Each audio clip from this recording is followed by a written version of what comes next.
Hello, friends. Welcome back to Saturday Evenings Posted Mostly presents Civic Saturday.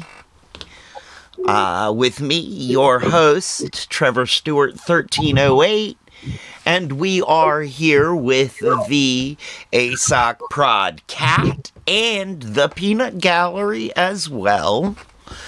Say hello, guys. Yeah. Hello, guys. Hello, guys. Thank you. I appreciate that.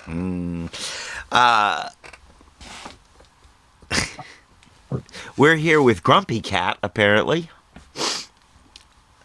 Well, in any case, let me get into today's ad read.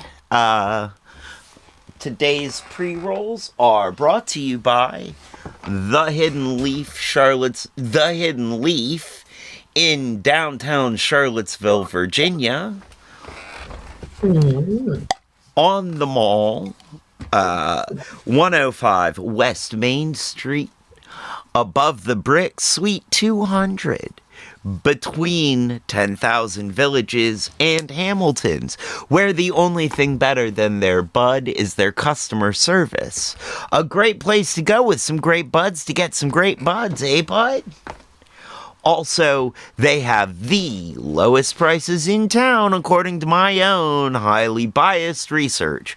And by that I mean I was incredibly high when I was doing my biased research.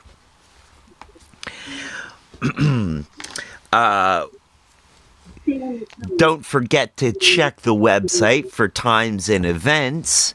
thehiddenleafseville.com. That's thehiddenleafseville, all one word, .com.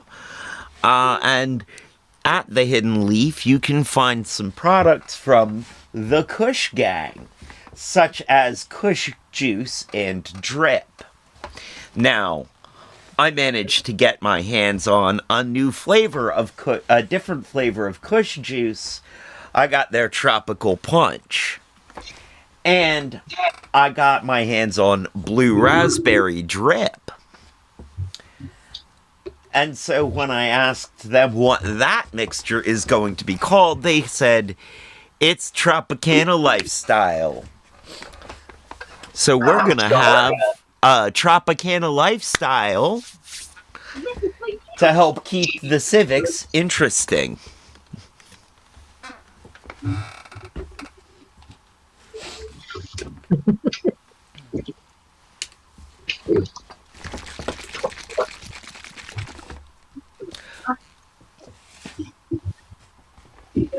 Can you guys see the bottle? No, it's covered up by the dice.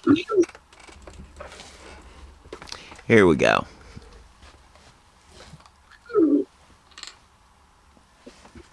Yes.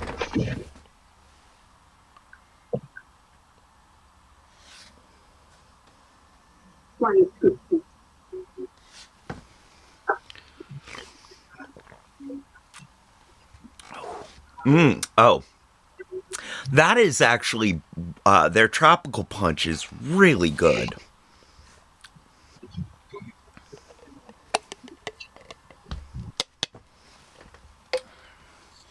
And of course, you know, it has just that little bit of aftertaste of product, and it is, it lets you know it's gonna work. So, again, I must point out that this is 550 milligrams that I'm about to drink. This is... Don't try this at home, kids. Don't go drinking, you know, a whole bottle of drip just to see what happens. If you're not ready for it, it will be an adventure that... Ooh. I am a trained professional and have 40 years experience.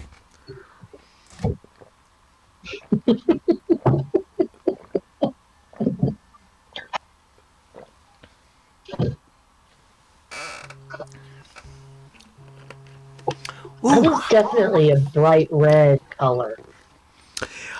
Yes, and it turned well. Okay, some of that might be because whatever the settings on my camera are, it's it picks up red very brightly. I noticed. But also,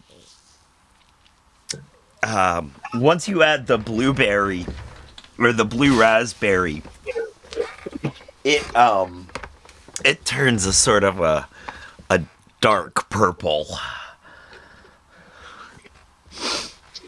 Ooh, tasty though. It's kind of like the Oh, fairy tea, but in reverse. okay. What's fairy tea? I mean, other Um, than me. well, I mean, yeah, there's that. No, I can't remember the flower right off the bat, but you make tea out of it. It's a really nice tea. It's very floral, essencey tea, but it brews up kind of purple. But when you add lemon juice, it turns a bright pink.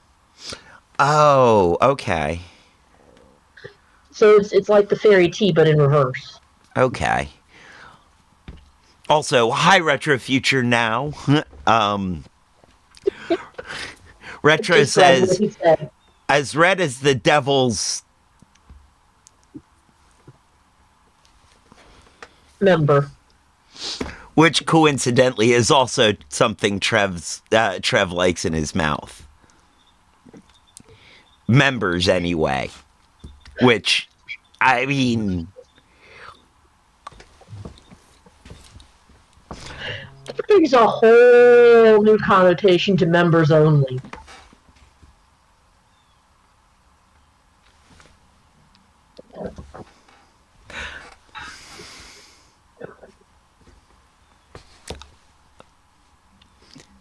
Thank you, Retro. That made for a very interesting start to the morning.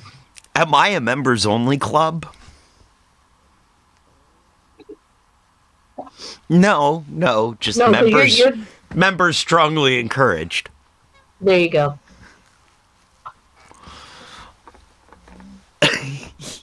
Yes, to quote me, he's not wrong.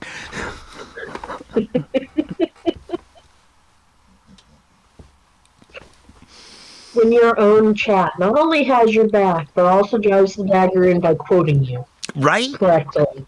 Right? But they know me. And Lockpick can get to know me even better.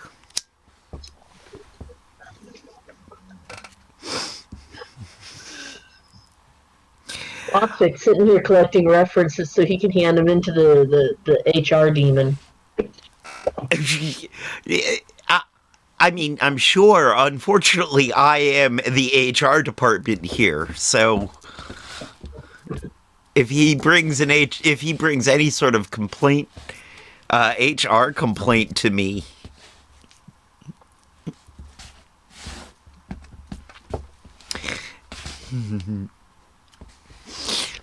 I've read too many really, really badly written books for that one. We're good. right?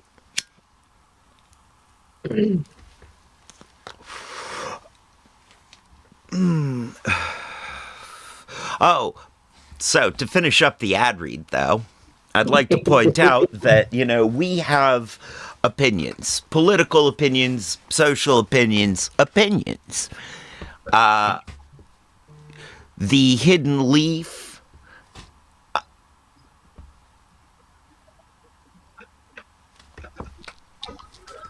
Dang it. Dang I it, didn't Peanut do it. Gallery.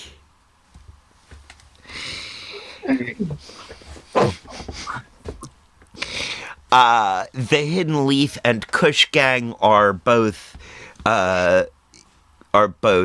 businesses that deal with the public. They do not have opinions. Our opinions are ours alone. They do not represent the opinions of Hidden Leaf, Kush Gang, Firehouse Organics, or any of our other advertisers. We endorse these products and people, they do not necessarily endorse us. There we go.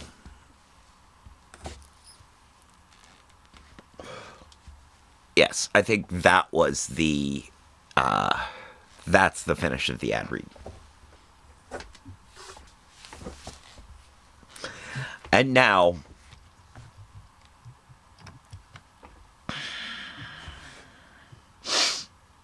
the Peanut Gallery said, you wouldn't mind him breaking his pick off in your keyhole?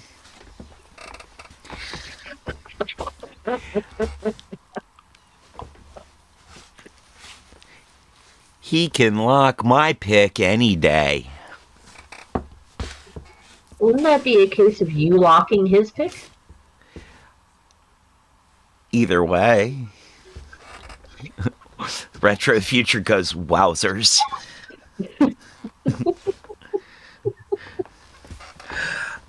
Yeah, I'm looking to try and break off a piece of that pick in my lock. Sure. Oh, poor lock pick. Says, poor lock pick. I mean, this is... Okay, after you, Kat. I'm sorry. So when you enter a chat that says Civics Sunday and you discover it's members only and we're discussing lockpicks and proper technique, and the innocent bystander is going, where's the Civics? What's happening? Well, I'm not here. We're getting there. We're getting there. This is just us generally. We've also had a very serious few weeks. And we're starting to lose it a little. Yes, we are. We are. In the first place. We had something in the first place. I mean, there had to be something for there to have been a first place. Mm-hmm.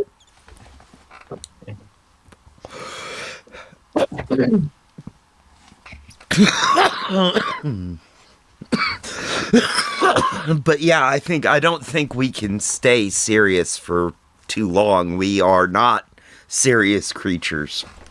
Not like that, no. No. You know, covering what was happening was important. Mm-hmm. And keeping an eye on what will be happening is important. And we should be keeping a much closer eye on what's happening locally. And, you know, we encourage all of you out there to send us stories of what's happening in your local area. Keep an eye on your local politics and let us know what's going on in your area. But we're, you know, as we keep an eye on what on what's going on locally, we can't help but to, much like a lemming, find our way back to that comedy cliff and hurl ourselves over it.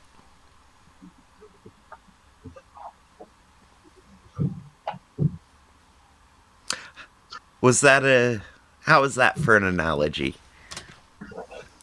I'm picturing the Lemmings video game now.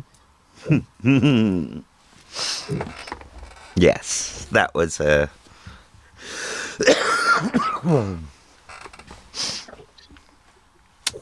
So, I have heard, I'm not entirely certain it is true, but I have heard the idea of lemmings charging off a cliff is actually staged and not a standard action that they do in real life. I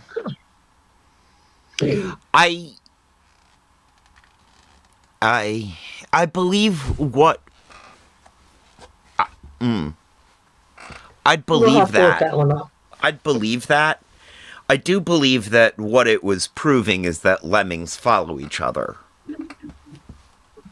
I think that's kind of the takeaway from that. I don't know, though. You know, Well, everybody follows the leader when you're being driven away from something. right? That's true. And if you I don't have a ain't choice gotta on which run way to go, faster than a bear. I just gotta run faster than you. Yeah.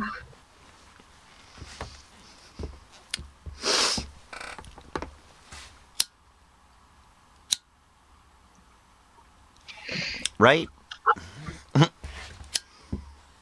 Yes, you are not wrong. So, a needle pulling thread.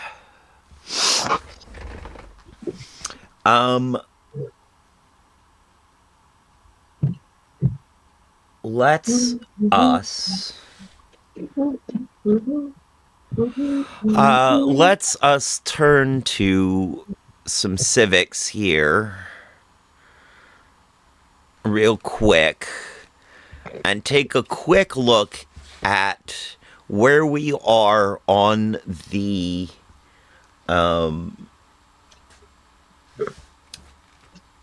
spreadsheet. Mhm. Do you have access to the spreadsheet, or do you want me to share my screen? Um, Probably best if you share your screen. I'm not planning on editing anything on it, so. Okie dokie. Da-da-da-da-da-da-da-da. Oh, nice.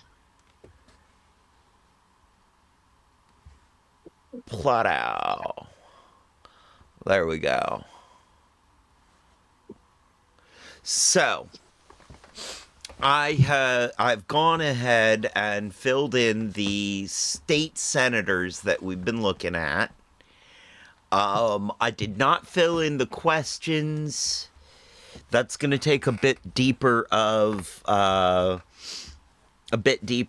investigation for some of them not.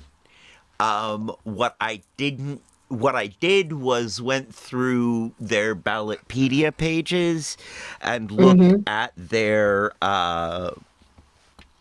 looked at their sponsored legislations to get an idea of who they were. I did not Google them, go looking for funny stories or looking for dirt on them. We have other people for dirt anyway. Yes, we do. And I figured you are pretty good at finding funny stories. So, Generally speaking. uh, Hmm. what thoughts do you have? Oh, we're in ad break. Well, that's okay. What thoughts do you Yeah. have off the top? Well, looking at this, when you were reading the part about pre-deeds, the part about the minimum wage increase didn't happen. Yeah, yeah. Vetoed, and the veto was not overturned. Vetoed by the governor. When?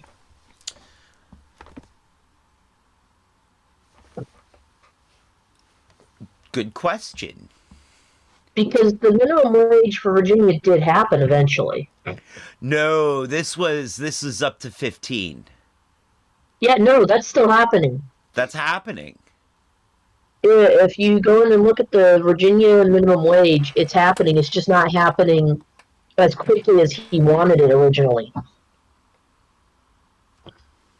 Um,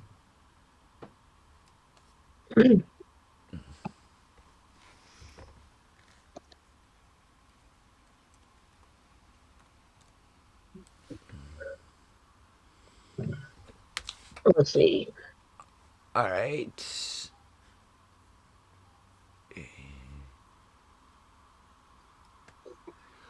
So, for the audience, some of what we're learning here is how to do this. Minimum wage increase.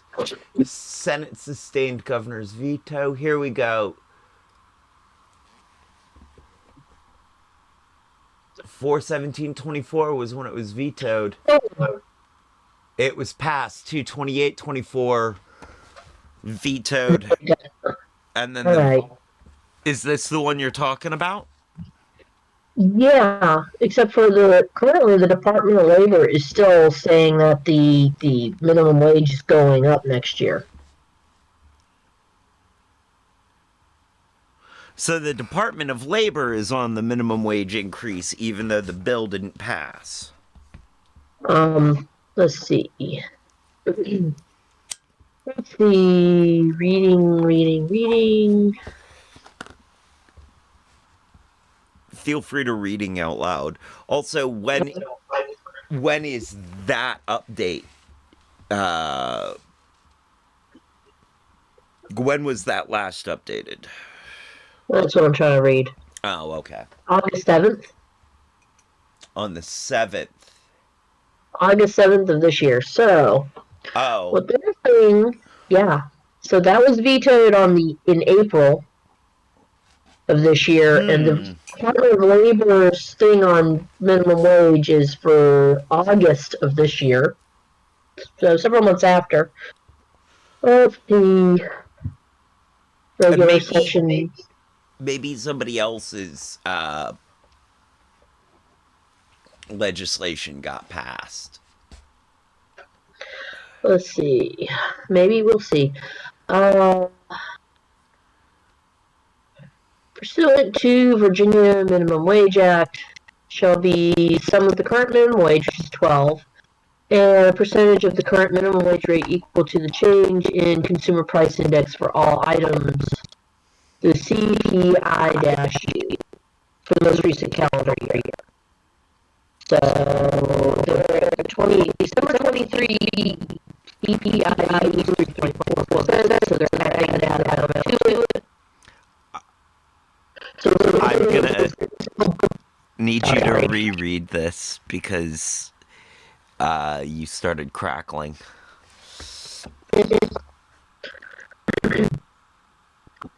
Alright. So the minimum wage is still increasing, but it is not increasing as drastically as what you've laid out. So on your screen, what I'm seeing is they wanted it to be at $13.50 an hour starting January 1, then $15 by January 26. Yes.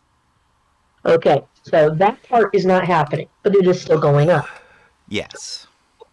So what they are doing is they're adjusting the rate and adding whatever the previous year's consumer price index for all items, all urban consumers. So CPI-U. Okay. They're taking whatever year's number that is and adding it to the minimum wage. So in December 2023, U.S. Bureau of Labor Statistics published the annual increase in CPI-U of 3.4%. You don't have to say the U. We can just say CPI. Whatever. Consumer Price Index. Cool.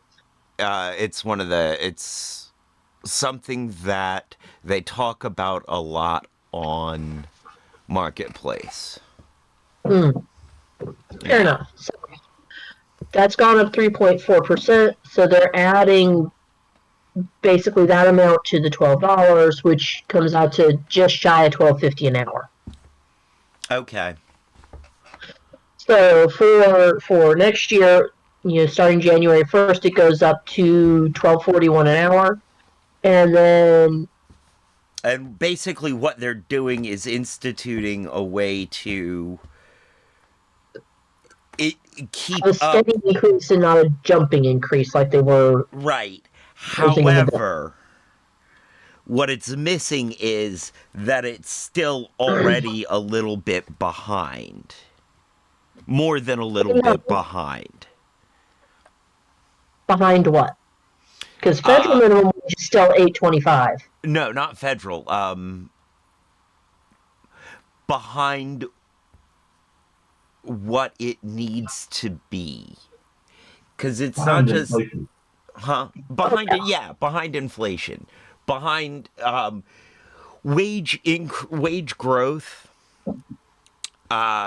is not happening, didn't happen for a very long time while inflation just kept at a steady pace and prices kept going up. So what we're dealing with now is, even though we jumped up minimum wage a bit here and there, we never quite caught up with what the inflation had brought the minimum wage to be, which is part of why people are still feeling a pinch. Even though the economy is doing well and wage increases have started to, it never fully caught up. I have a gripe to air out here. One of the numbers that they include in the calculation for inflation is wage growth. And for a long time, they said inflation was near 0%. Because And wage growth was near 0%. Near 0%.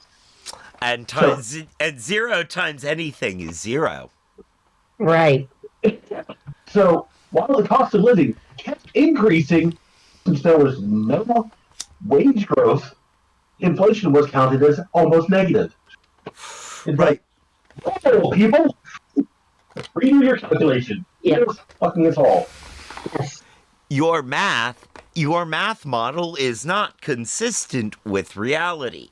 And see, this is one of those things about one of those problems with theoretical, soft sciences and how they can be applied. Applied econ is very different from theoretical econ. Theoretical econ says things like trickle-down theory works.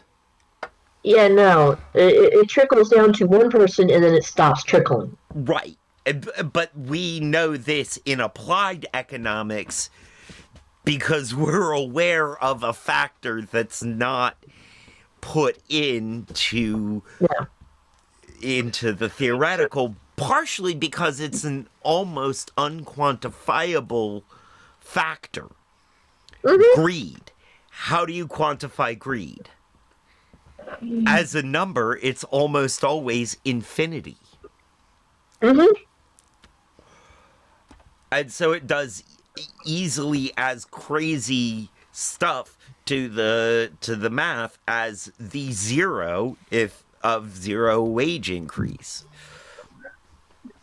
Yeah, unfortunately. And the biggest thing is greed versus altruism. And a certain amount of altruism will actually help get you towards the greed goal. Yes. But many people do not understand that part, so they focus specifically on the greed goal, and therefore they themselves, along with everybody else around them, suffer. Right. Dude, that's a whole paragraph you texted me there. The biggest reason... Yeah, the copy paste is the thing in Lemmings. Sorry. Huh? You copied... pasting Lemmings. Oh.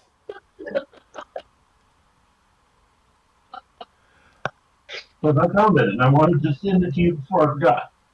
Oh, hello. Okay, this is going back to the Lemmings. Where did you copy paste this from?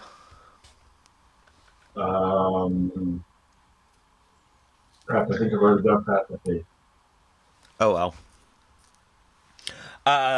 The biggest reason the Lemming myth endures deliberate fraud.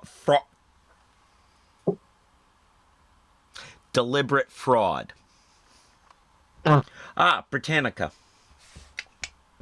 Word.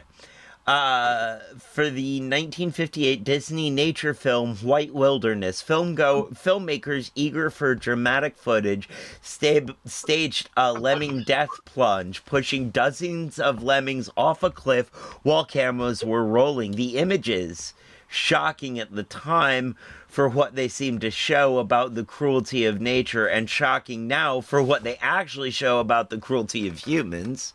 Aha! Convinced several generations of moviegoers that these little rodents do, in fact, possess a bizarre instinct to destroy themselves.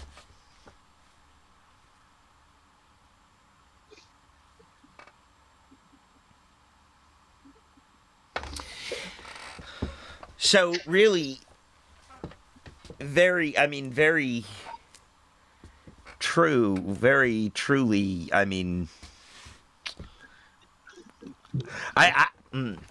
could see how that ties into what we're talking about right now.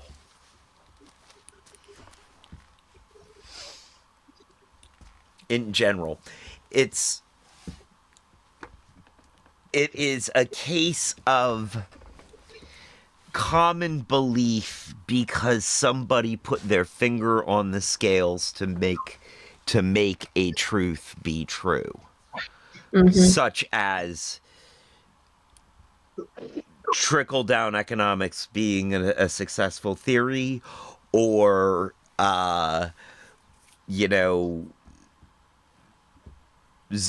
very low inflation because zero wage increase.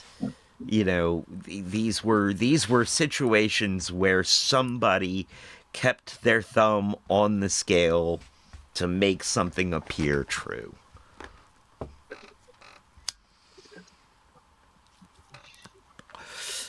Right. I successfully built that segue. I am proud of myself. Like the spreadsheet. Oh. Okay. You go around with cold water. No. Yeah. No. Yes, we don't blart here. Oh, sorry. That's the only pop culture references to the segues that I can think of. Yeah.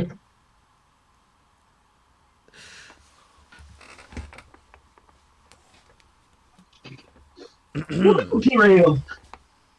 Yes. You could be derailed. I'm trying to read the page. So then there's the,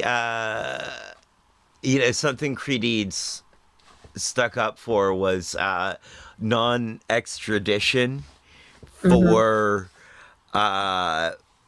people who break laws of other states by performing certain women's health procedures in this state. Yeah. And I thought that was fun.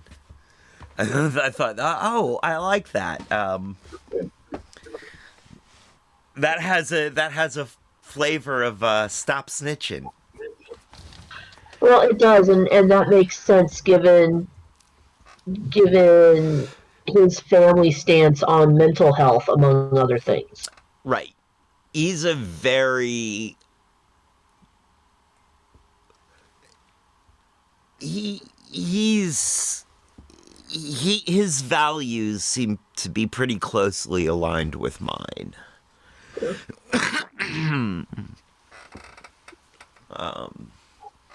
Yeah. Oh, I don't think there's an A in Tara Durant's name. Or at least there wasn't on Ballotpedia. Anyway. Yeah. He did a lot of stuff trying to about firearms control. Here's Yeah. the repeat. Yes. Healthcare reform.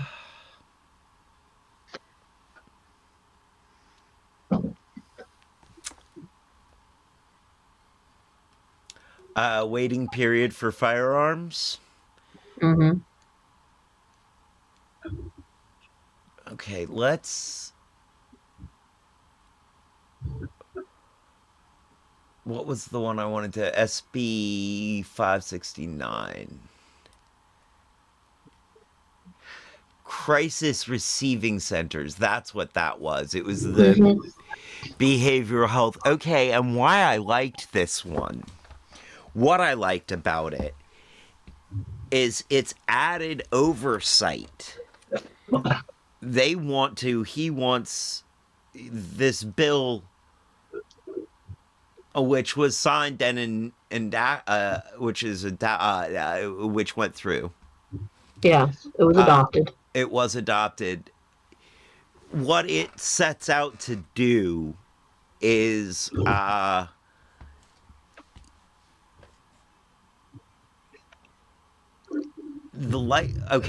this bill directs the State Board of Behavioral Health and Developmental Services to amend its regulations to ensure that its licensing and human rights regulations support high-quality crisis services, including by authorizing the appropriate safe use of seclusion in crisis receiving centers and crisis stabilization units. This bill exempts the board's initial adoption of such regulations from provisions of the Administrative Process Act. The bill also directs the Department of BH&DS to convene a work group to propose additional regulations to allow for the use of evidence-based and recovery-oriented seclusion and restraint practices, as well as alternative behavioral management practices that may limit or replace the use of seclusion and restraint in hospitals, residential programs, and licensed facilities. And it requires the department to submit a report of its findings, recommendations proposed on regulations to the General Assembly by November 1st of next year.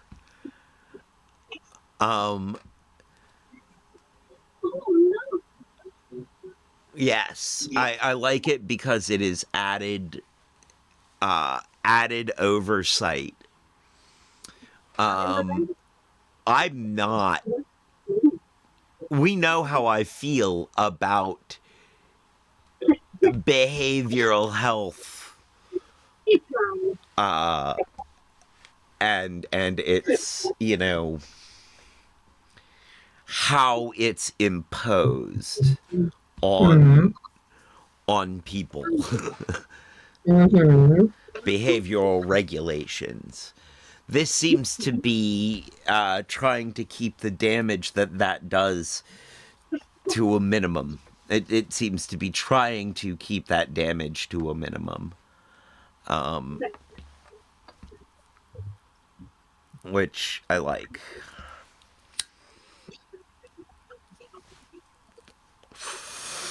I mean, I don't think we can get rid of whatever system they have in place. I don't think that's going to be possible because it's a monetized system. Yeah. There's money to be made there. But this seems to be a bit of an attempt to disrupt at least some of that system. Which is... You know, there's one thing that I find darkly humorous about this thing. The fact that the term evidence-based seems either revolutionary or I can't think of the proper term for it, but it does not seem like the standard, and it seems like it is going against what people want. What people normally would do. They don't normally, when it comes to this sort of thing, they don't normally do evidence-based stuff. No. It's not, which means that wait, what is it based in? Pure theory.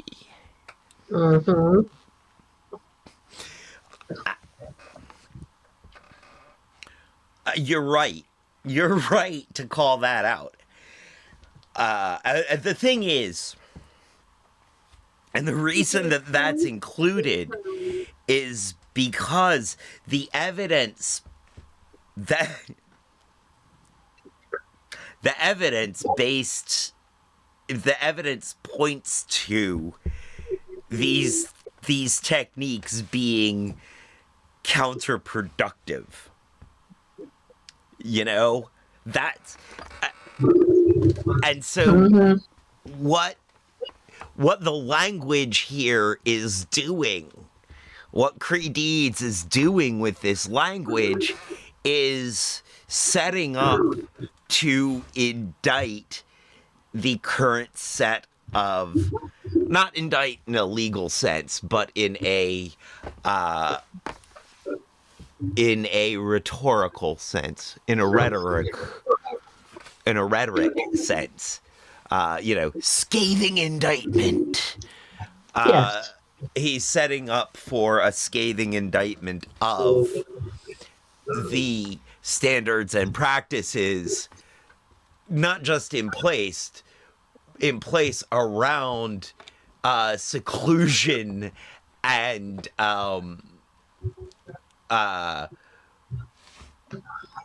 restraint. Mm-hmm.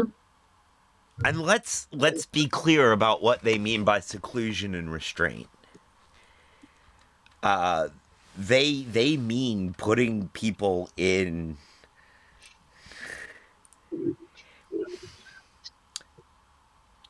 Putting them in a room by themselves, and they Not- mean making sure that they can't do things. not just a room by themselves, though. No. Because it's True. not like, for the most part, it's not like they have facilities in an emergency situation for seclusion and restraint. Although, okay, so crisis stabilization, receiving centers. I don't know what their seclusion and restraint facilities are like. Mm-hmm. I know what the seclusion and restraint facilities are like in jail. Mm-hmm. And it is not good. You don't want to be, even if you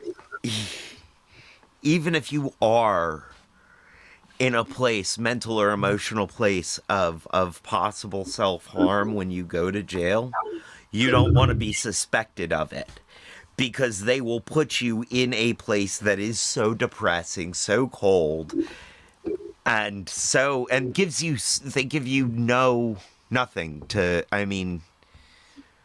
naked in a padded suit that doesn't cover stuff. No blanket, nothing, in a in a cold concrete room. It will make you want to commit self-harm, even Mm-hmm. if you did not want to, even if you were like fine before they thought that. They will.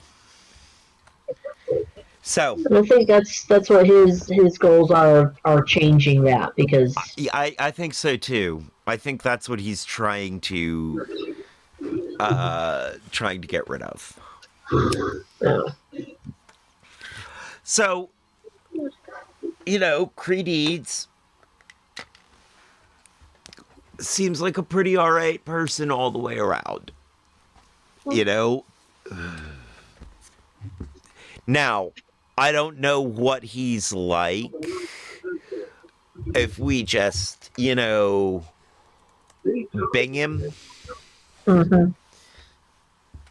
Let's see what pops up.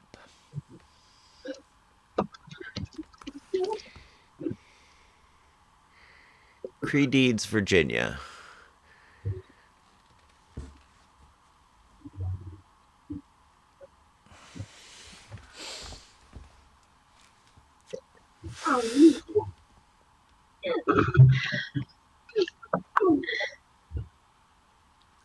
I will say he seems to have become more of an all-right person in light of his family history. and things that happened made him stop and look around and be like, okay, I'm a politician. This is something I can actually work on fixing, and I need to work on fixing it. Okay.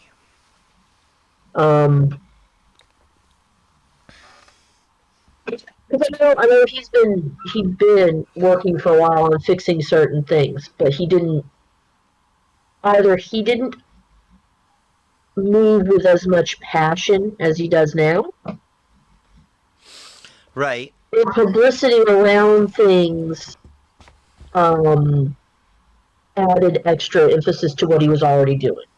I can't see exactly which one is which at this distance yet. Okay. But from what I remember hearing like 15, 20 years ago, you'd hear his name and it was kind of like Ooh. slight giggles in the background. Okay, here's something. On November 19th, 2013, now we're getting this from Wikipedia, so but I remember this. I remember this happening though. So, now that this jogs a memory. November 19th, 2013, Deeds was stabbed multiple times at his home in Bath County, Virginia by his 24-year-old son, Gus, who then died by his own hands. Because this is going on YouTube. They don't like me saying the S word. Yes. Deeds was initially reported to be in critical condition at UVA Medical Center, although a judge had issued an involuntary commitment order for Gus, and despite the intensive search, no available hospital bed could be found to provide a mental health treatment in the days before the attempted murder. He was released home without the ordered treatment. As a consequence, several changes were made in the screening and admission process for people undergoing an emergency psychiatric examination in Virginia. These changes include 2014 Senate Bill 260, sponsored by Deeds. Okay. So when I said his personal history, his family history, this is what I meant. Okay, yeah. So that happened in 2013. I remember hearing about Deeds before then, but it was usually kind of in a more giggling tone, you know, Sort like of he wasn't much. Yeah. Ha ha, he got a funny name. Mr. Deeds is going to be going to do great deeds, kind of thing, you know. Then this happened. And all of a sudden, he was really, he's determined that he's going to make sure that, at least in this state, these things are in place. What I can't remember at this point, and it would take a little bit more or a lot more research, is to see if he was already putting things like that in place before things happened. Yeah. And this added oomph to that, or if this was kind of a catalyst of this has got to change. So this does bring up something for me, though. Mm-hmm.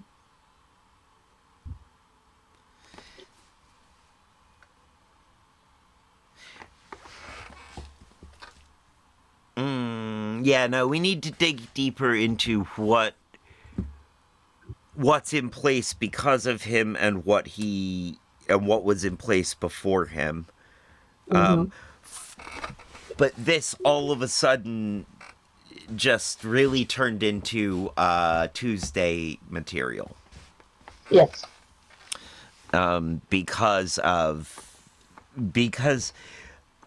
how what he's done affects white women and black women differently.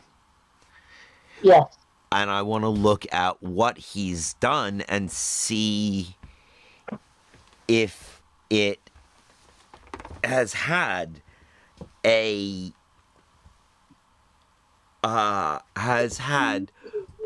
greater effect on black women than white women or white men. Or I want to see what it's done all the way through the spectrum, but I want to see specifically how it affects black women, because that's the benchmark that we're working with on Tuesdays. Right. Well, I mean, that's part of the reason you're doing your pop-ups, is you find things to talk about. Then we come here and you bounce them, and I pick things apart, and now you have new things to go talk about during your pop-up. You know.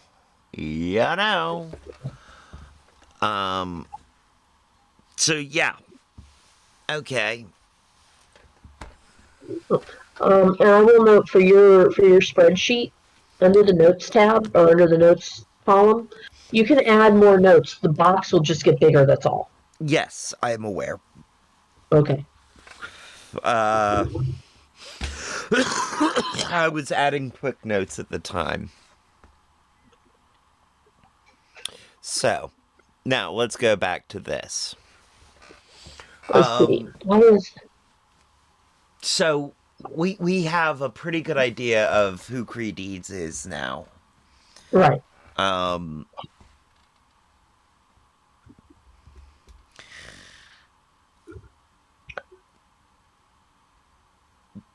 Do we though? So we have a good idea of where he stands about mental health. But right. where does he stand on racial issues? Where does he stand on women's health? Those are questions I have. So on the box, on the thing there, you can plug in that you're pretty sure he's for mental health. Yes. And we just keep going with other stuff. So anyway, Yeah.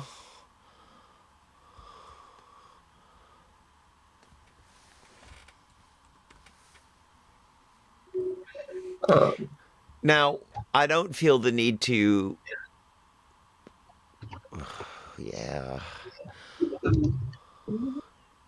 We don't have to fill these boxes in this entire place, but let's take a quick jump now down to Bryce Reeves, the ex-narc / vice cop.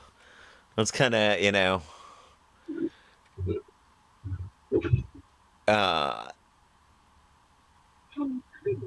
Oh, so that's what that is. What?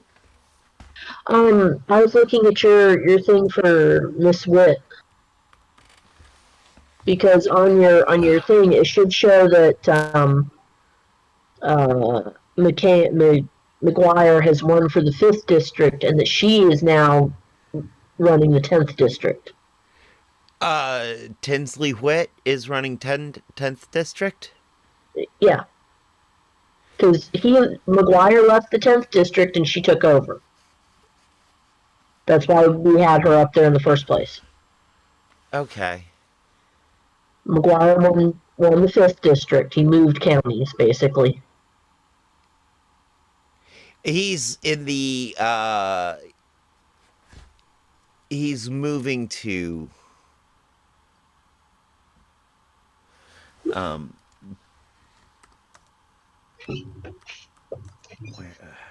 she didn't win. She ran for. the Senate. Yeah. Right. Anyway. Yeah, but because. Oh, I don't see who. If she didn't win, but she is taking over. I'd have to look at the page again. I do not have that one up anymore. Because that's why I left her empty, is because she's not serving. Alright, well then put down ran for 10, because he's not serving in 10 anymore. He's taking over 5th. Right.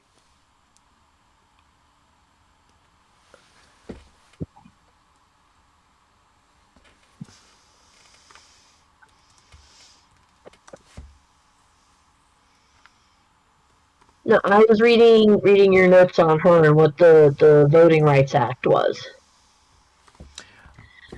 Okay. Because I remembered hearing it, but I couldn't remember what it was.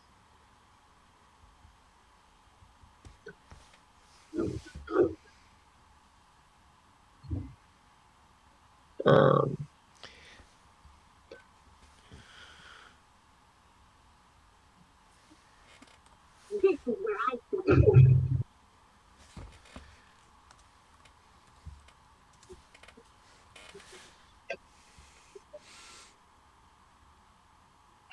let's see.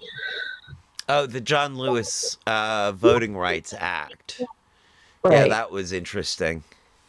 Yeah.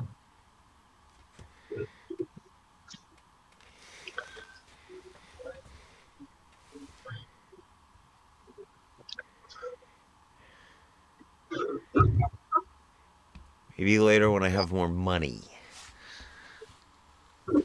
Right. Um,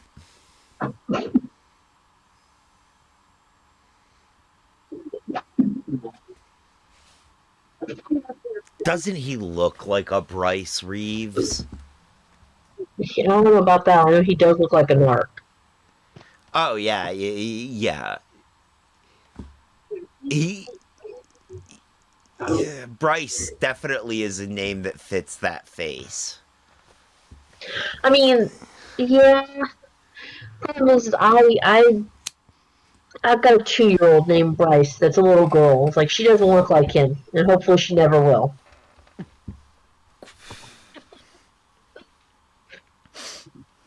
Yeah, I think a woman named Bryce is going to be different than a man named Bryce. He's got too many teeth. He's just he looks like a cop. Yeah, I just he does. Okay. Come on, give me something good. Give me something dirty about him.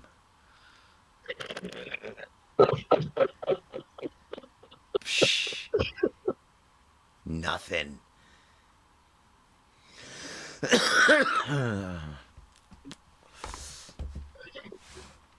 He's a cop.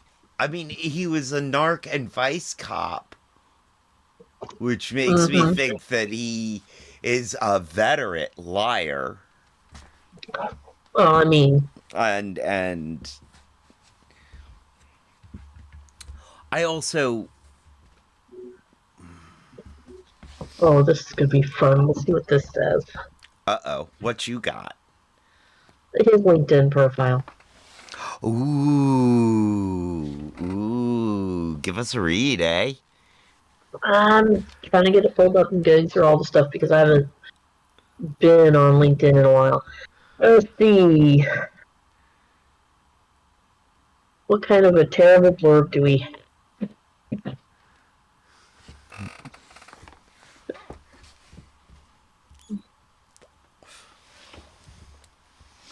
Let's see. Dynamic, personable, and performance-driven executive with over 33 years of experience in Ew. building, growing, and motivating teams. Yep, that's a LinkedIn profile, all right. Yeah, it is. Wow. Um, I'm sorry. It's just, That is so, like, milk toast for a LinkedIn profile. That is so bland. That is so insipid. so, it's so, all right, leaving aside entirely why a senator would have a LinkedIn profile that they actually maintain, Right? but that you're gonna put it in.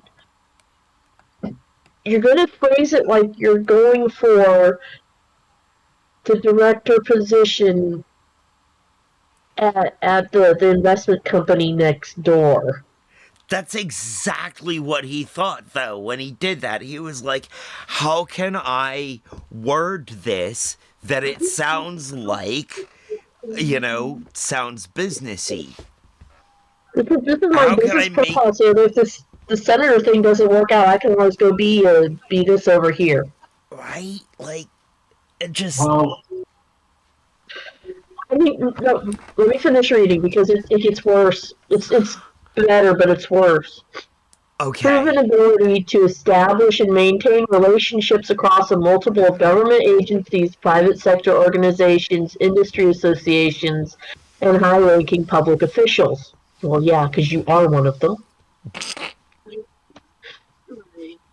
Including an unparalleled track record of obtaining unanimity. I can't say the word, unanimous stuff on difficult issues from opposing stakeholders. In other words, you can yell louder. Solid relationships with national and local government, corporate, nonprofit, and community leaders. Well qualified in corporate/defense leadership, strategic vision implementation, legislative processes, human capital acquisition. What the hell is that? sorry. Yo! Thank you. What did he say? Excuse me. Exactly. Yeah. That island. And empowerment, public policy strategy, performance analysis, and marketing. Dude, your marketing is not working because your marketing people did not read this. First-hand understanding of military and government operations with excellent ability to drive growth in high-stress environments. Yeah, duh, narc. Exceptional Also, written and oral communication skills evidenced by successful corporate and political career. You didn't write this well, dude. right?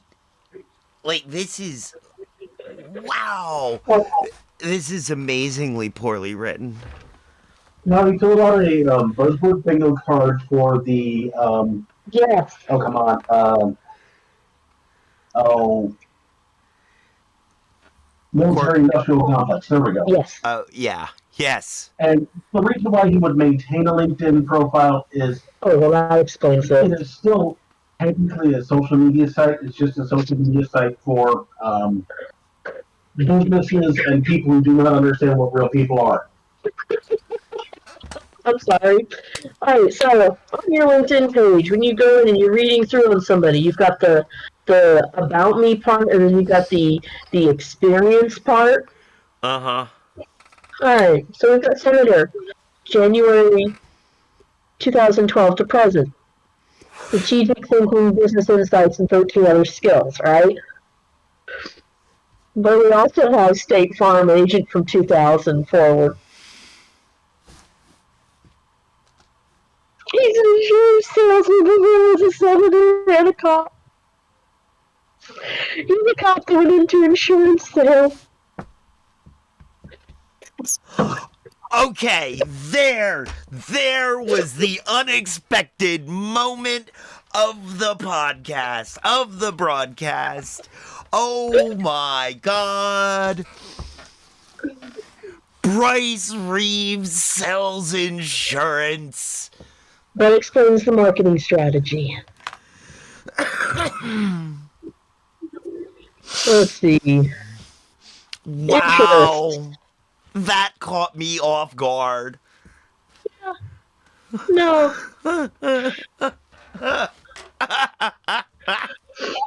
Okay. Well, you told me to find the funny things. I have found the funny things. All right, we could move on. Oh, Lord. Glort, that tells me everything I need to know about the guy. Add that to the list, too, so we don't forget. Right? Insurance salesman. Ooh. Ex-narc. Top. Insurance salesman.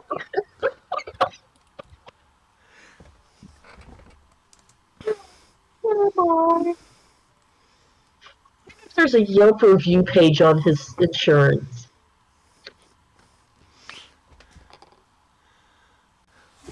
Please tell me there is. I'm looking it Please. up.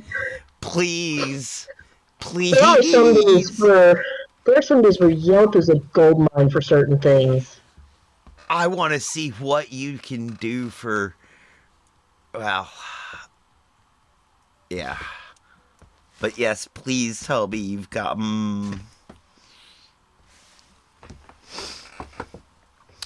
See, friends, this is why I leave this up to Cat. Like a bad narcotic, StateFarm is there. That's why they're always there. That totally explains why they appear out of nowhere. There they are. And they all wear the same uniform, too. Oh God! Oh God! Okay, so the title of this week's episode is gonna be Are all state farm agents cops? That's what I'm gonna title this week's episode. I need to make a note of that.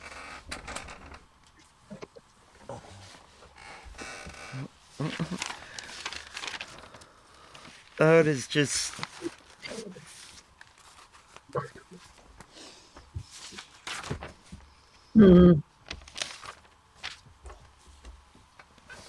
So, because, like, apparently I'm not making my titles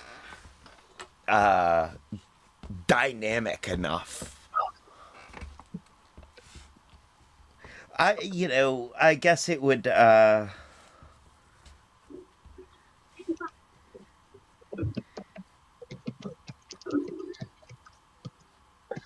guess it would make it also better if I put, like, the title on the thumbnail.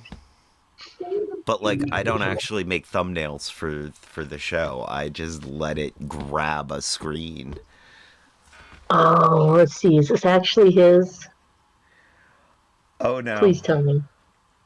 Well, I'm waiting to see. Does that look like the same smarmy person?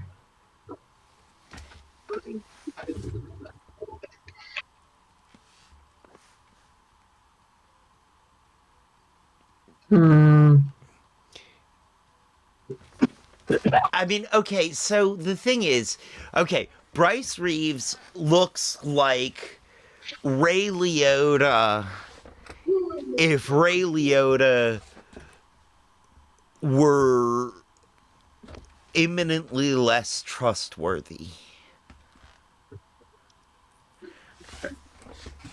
And doesn't Ray Liotta usually play the guy who snitches in gangster movies? Not in Cocaine Bear, he didn't. True.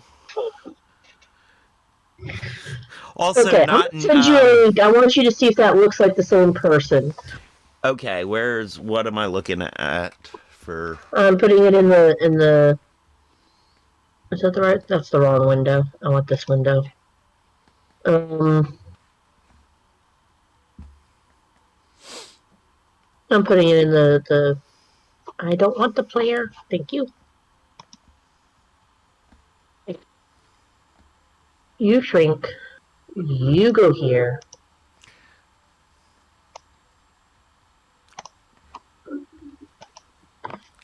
You go there. All right, it's in the Discord.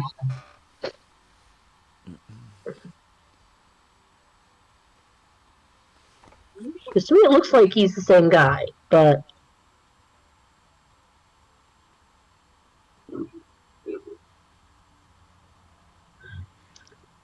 at least in that first picture there. I don't know, man. That's not as Narky.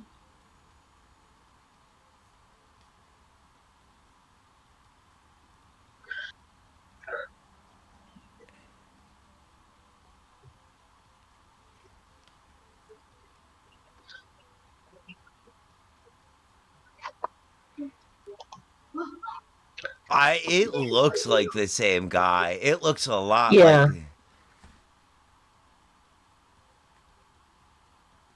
Where's our About Us page, please?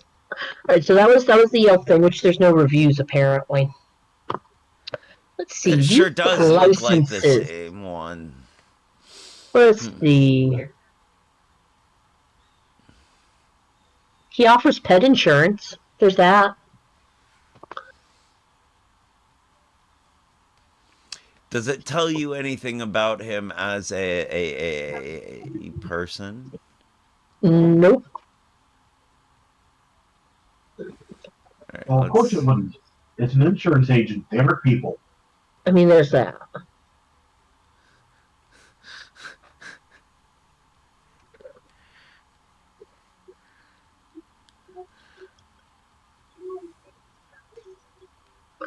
See, if you click on the link there on the side to .net, it takes you to the State Farm website that I'm looking at. So there's no entertaining reviews on Yelp.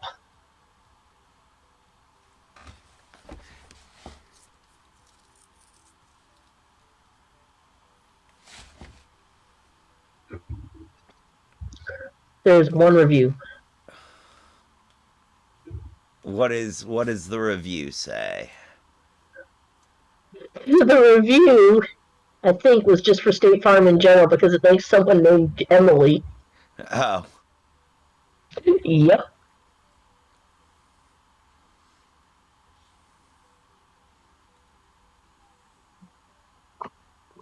Yeah. And that's Heather S. from Woodbridge. Yeah. Let's Thank see, you, from the Emily. business. Huh? Reading something else.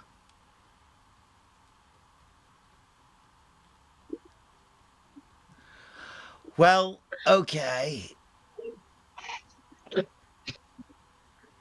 Maybe he was undercover as an insurance agent. He's just maintained it as good policy to fall back on if the senator thing doesn't work out. Gosh, if he was undercover as Bryce Reeves, the insurance agent, instead of Bryce Reeves, the cop.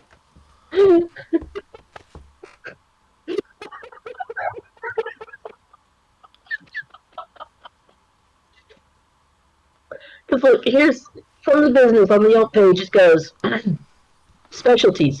The office is a direct reflection of the people working here and the customers we serve and value. As your agent, I will personally. I'm reading this word forward. As your agent, I will be personally accountable for providing prompt, accurate, and cost-effective service to you, our customer, by exploring your needs and providing those needs with the right product to help you achieve your goals. Even I know that at some point I need to stop a sentence. Yes. We will always thank you for doing business with us, and we strive to make service a top priority. And then gives the license, the insurance license, established in 2001. I'm a select agent with State Farm Insurance. So I am thinking that since this is still an active page, that he is still a licensed insurance agent, and that he has his own little office, and that he's got other people that work there while he goes off being in Congress and other stuff. God, Yeah. that would be an awful way to have your cover blown. Like, you're, the guy you're supposed to be keeping an eye on, the people you're supposed to be infiltrating, they come in for insurance because, it seems like a good idea to get something insured or so, and they walk in and see your picture there as the insurance agent. And it's like, yo. How many side hustles you got?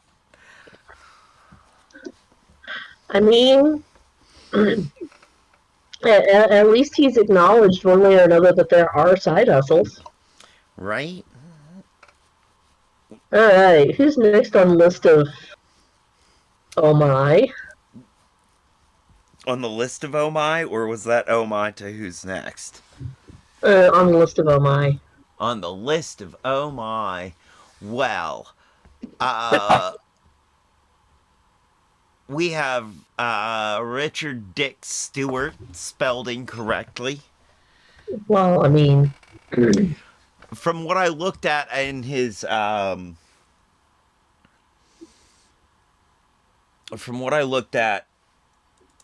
entry on Ballotpedia, he was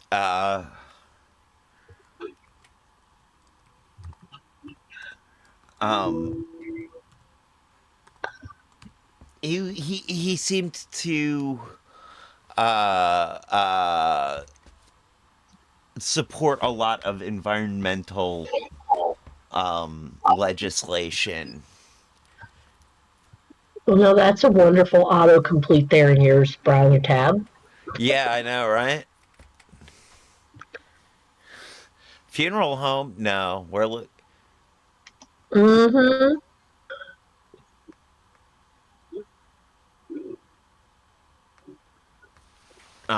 here we go. It's not impossible. It's the same, Richard Stewart. I mean, maybe his side hustle is running a funeral home. He looks like it could be.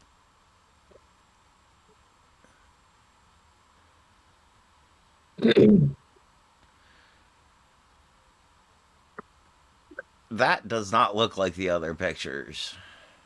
No.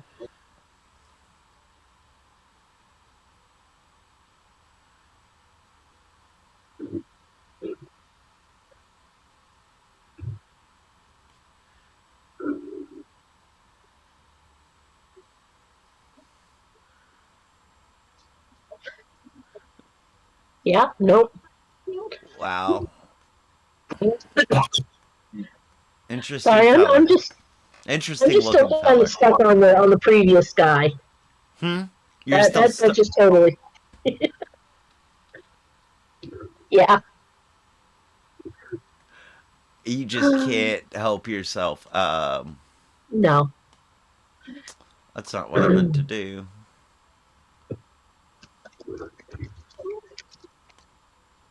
That's what I meant to click.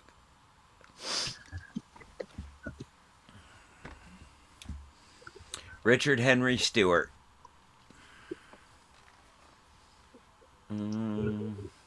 Oh, that's right. He's from Fred Rock. Mm. Oh, goody, he's an attorney. Of course he is.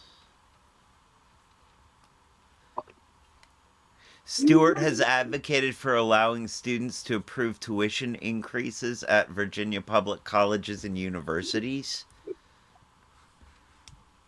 Mm.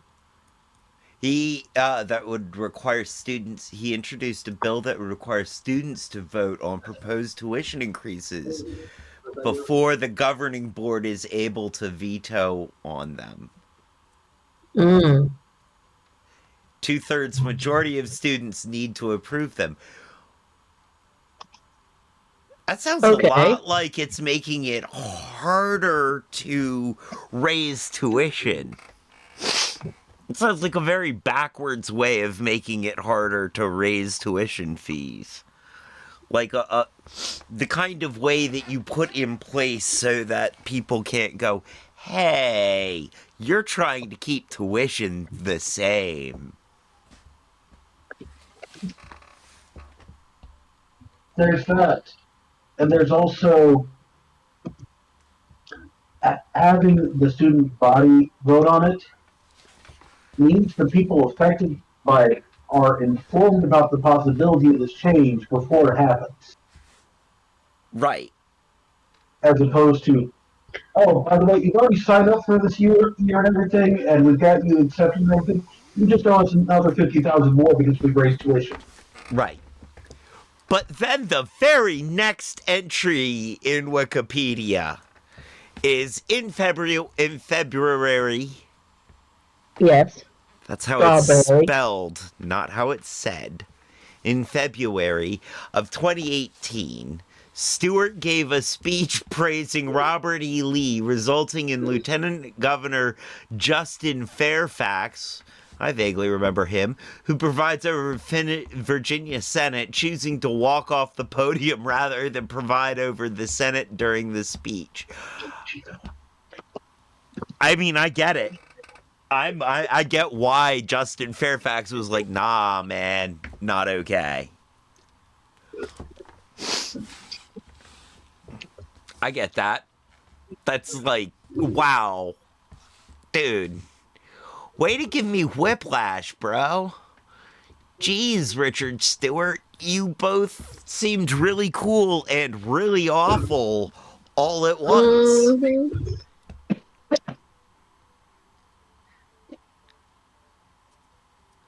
Wow. Maybe he did that education reform thing because he'd made such a jerk of himself in 2018. Maybe 2019 was an attempt to make himself look a little better. Oh, he was the attorney for the Westmoreland County School Board. Remind me about that, about the Westmoreland County. We haven't done anything on them. I would be way more upset if he had been, say, the attorney for Fredericksburg. Okay. Or Why? Fairfax. Okay. But he was apparently, they've got him listed. He's listed in various places as an attorney, and apparently one of his attorney places was 6 years being the county school board person. He was their firefighter for a while. Let's see. He was also the assistant Commonwealth attorney at one point. Yeah. And Marine Reserve. Yeah. He was Marine Reserve for a while. Yes.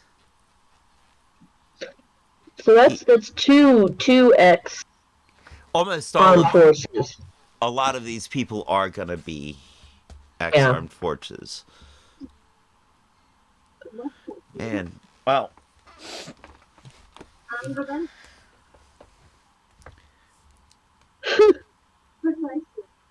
I'm not sure if that says more about the man involved or the man giving the recommendation. What? Where? What? Oh, I figured if I could look up one person's LinkedIn, I might as well go look up someone else's. Who did you look up? Mr. Stewart. Which Mr. Stewart? The one that's on your screen right now. Oh, wait, where? You looked him up in what? LinkedIn. Oh, LinkedIn. Yes. Oh, okay. Because, I might as well. What's his LinkedIn have to say? Well, for starters, his About Me part is not there. So he totally skipped over trying to sound like he was applying to be the insurance salesman next door. Okay. But we have an extensive experience thing. Okay. Which the most present thing, he's been a Virginia senator for almost 17 years now.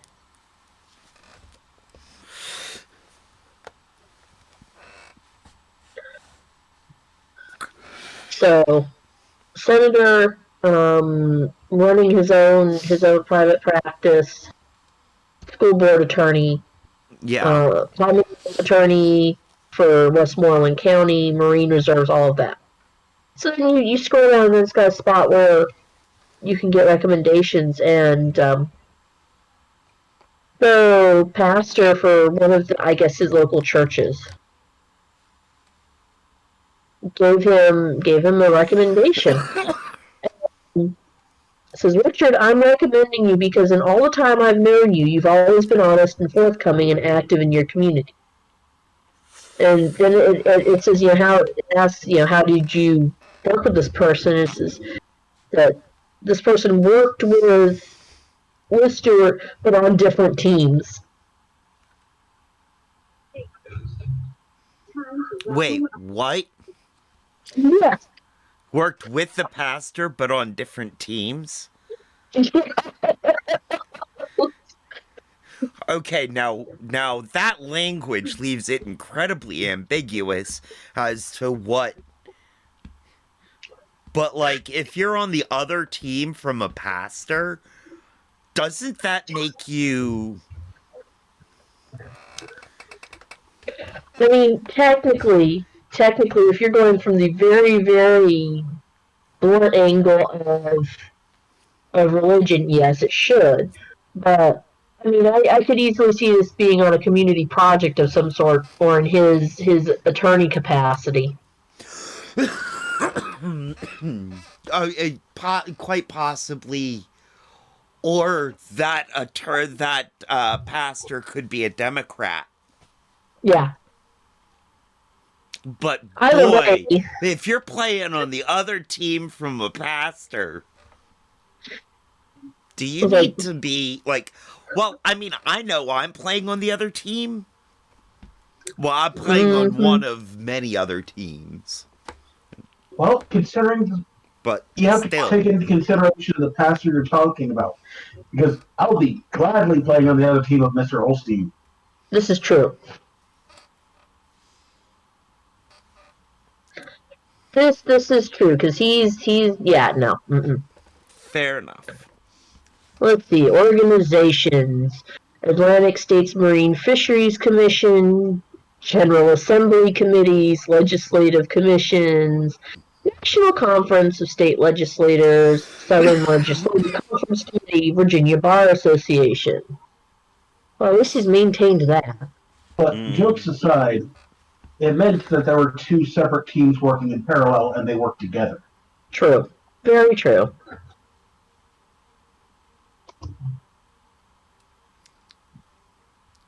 He's won some awards. Ecumenical. That's a good word. It is. Gesundheit. What? Gesundheit.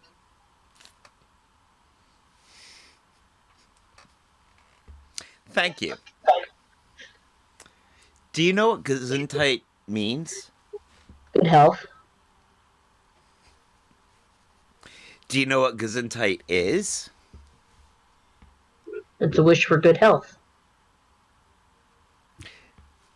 Yes, but also it is a intentional communal living situation that is the home base, if you will, of the traveling health and wellness touring company known as the Zanies, started by Patch Adams. Did not know that, but that makes absolute sense. Yep, that's what Patch called his commune, Gesundheit. That makes absolute sense. Yep.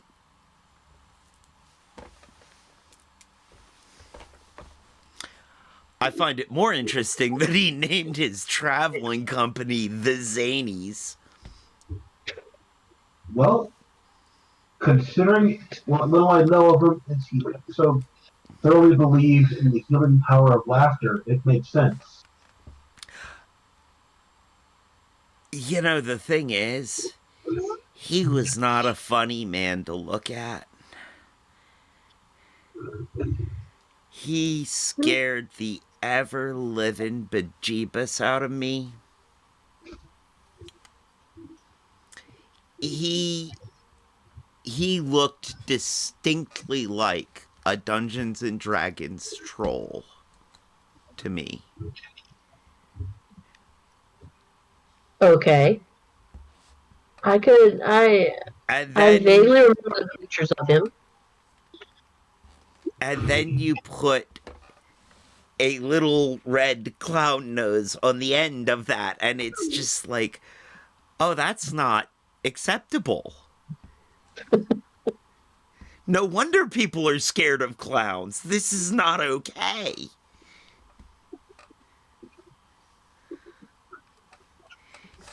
He was he is tall and lanky, long, almost ridiculously like. I mean, no, definitely ridiculously long nose. Almost Cyrano de Bergerac level long. Like, almost that level long nose. I'm sorry. Now I've got a picture of someone wearing a plague doctor mask and sticking a clown nose on the end of it. Yeah, a little. He also had this long, stringy, greasy black hair, from what I remember. Now that he's, very old, it's gone sort of this cloudy, puffy white. Mm-hmm. So, not nearly as frightening. All But right. when I was a child, it was. Way more. Oh, yeah. And he just had this very serious look all the time to me. It was this really bizarre dichotomy, and his people never seemed it was really weird. I understand that they were great people and really nice and out doing really good things. Mm-hmm. But I found them to be like a nightmare carnival. Right. They it was so terrifying to me as a child. Um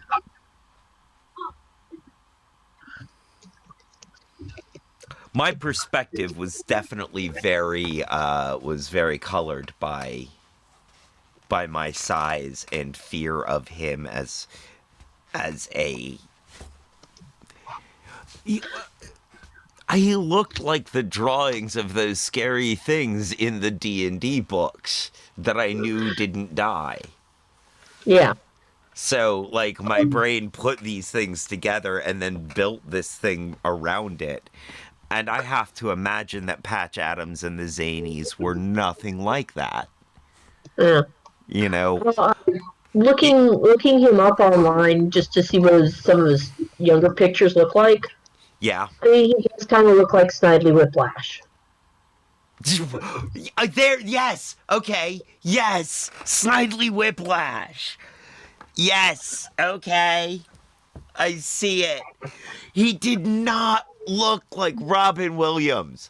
All I'm saying, like, I mean, in the pictures, and I've came across one. There is a picture of him and Williams together. He's like 7 or 8 inches taller. oh yeah, yeah. Um, Salvador Dali.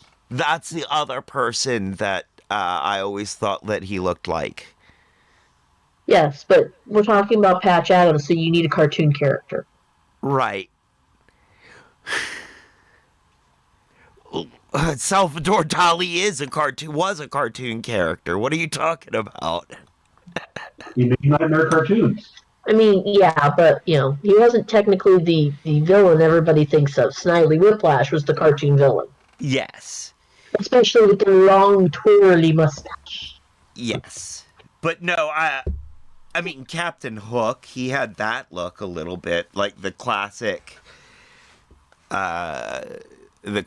Disney Captain Hook.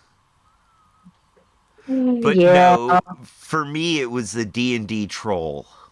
Okay. He looked like a Dungeons and Dragons troll. Which is terrifying in and of itself. But it's not,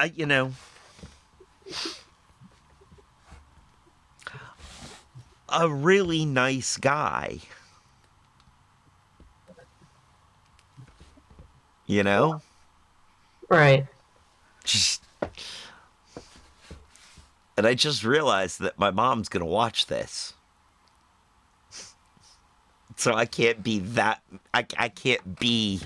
I don't want to be mean to Patch Adams because, again, this isn't, it wasn't his fault how he looked. No. Apparently he's got blue hair currently. Does he? Or at least one of the more recent pictures that I saw. He's got half of his long gray white fluff dyed bright blue. Okay. Well, in any case, that is aside from what we were doing. Yes. So, but Richard Stewart. Yeah. All right, let's move on. Yes. Finally, we have Tara Durant.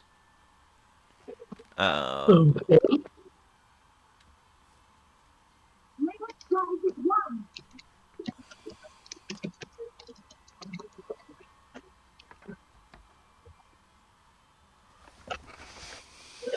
Hmm.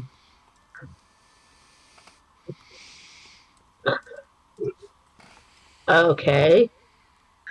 Where the devil was she a teacher at? What kind of a teacher? She was a. Oh, yeah. Poli Sci. It's all about what's going on. Holy Cross Academy in Stafford County. That's kind of funny. And works as a librarian at the school. Why is that funny? Because our insurance salesman, his office is out in Stafford County too. Oh, yeah. Where is Westmoreland County from Stafford? Beats the bejeebus out of me. You're no help.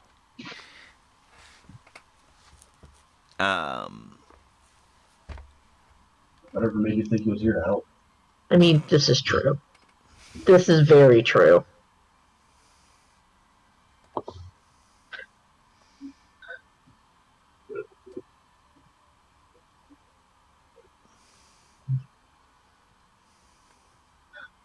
Oh, well, that's cute. What is this? Richmond Sunlight, tracking Virginia's General Assembly since 2007. They're not going to be very far away from each other because I just realized, remember that all of these people are in my, in the generally local area. But yeah, but you could have, instead of being right next door to each other, they could at least have the respect of being at opposite ends of the district. They could. Probably don't. What was the other county? Westmoreland and Stafford.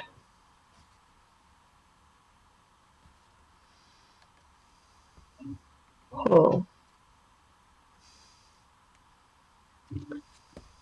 Let's see. I am putting a link. Okay, so Westmoreland, Stafford is above Fred Rock. Westmoreland is out towards the Chesapeake just a little bit more. Okay. Out west or east of Fred Rock. I just dropped a link in the Discord chat for you for your research for later.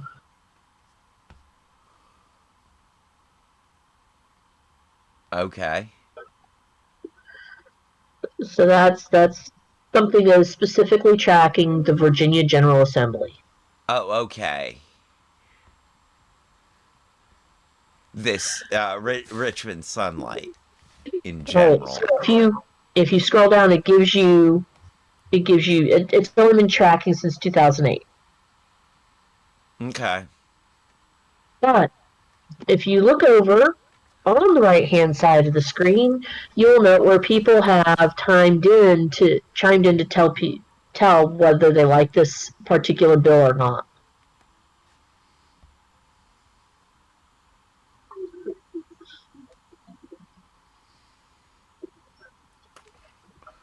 Okay.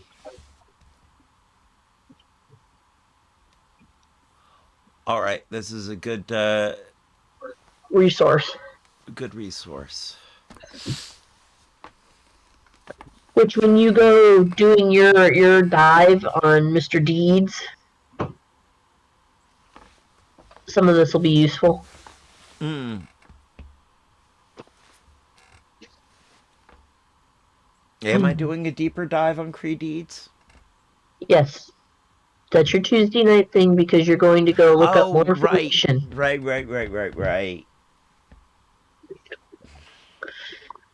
Alright. Academy of Pediatrics Legislator of the Year. Interesting. Alright.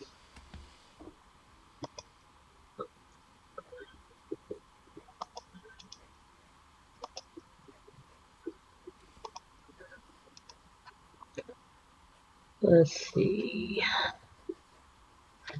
Education Committee, Finance Committee.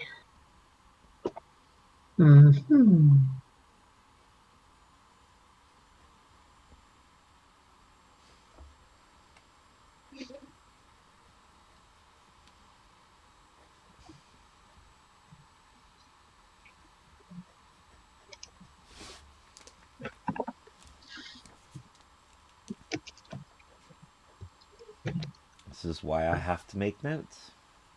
Yes. I will forget things otherwise. All right.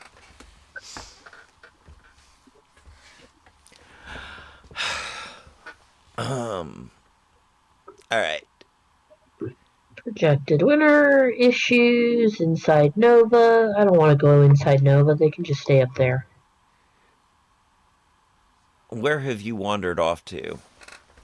I am just doing a general search for Tara Durant and just wandering through. Well, the VASB 403, the behavioral health oversight thing. I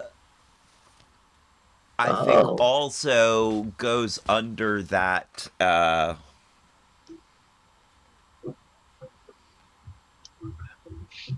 Yeah. Oh. Controversy.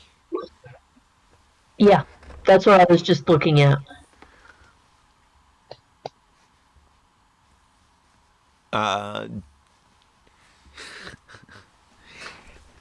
Okay. Is that a new addition to the video game? What? Controversy. Is that a new edition of the video game? Yeah, that's the MMORPG version. Controversy.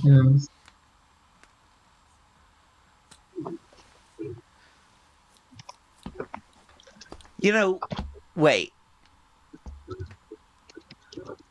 Isn't Contra versus redundant?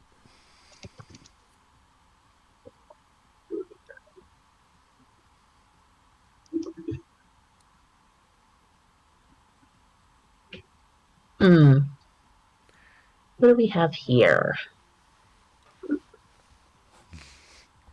You guys were just like, nope, not paying any attention to that. Well, I'm paying attention. I'm just not touching it.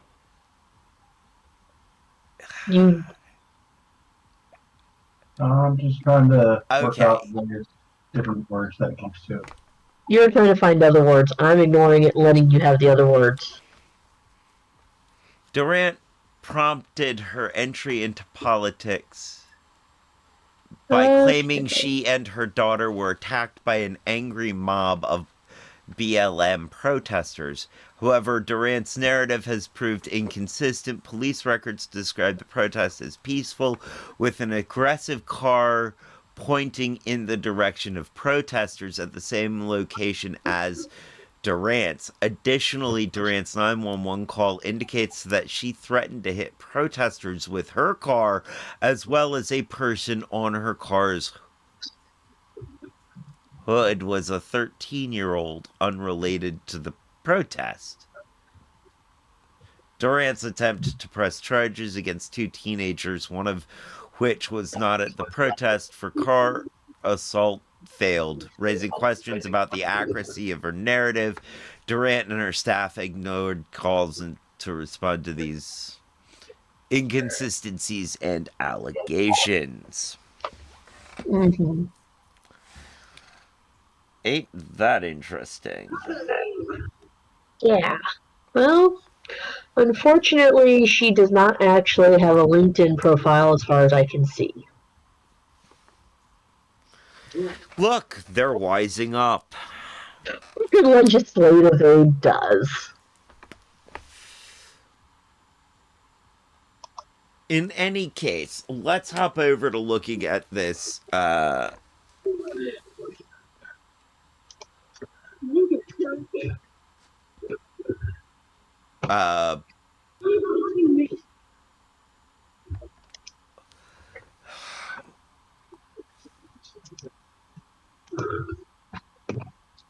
this VA bill, VASB 403. 403? SB 403? Yeah.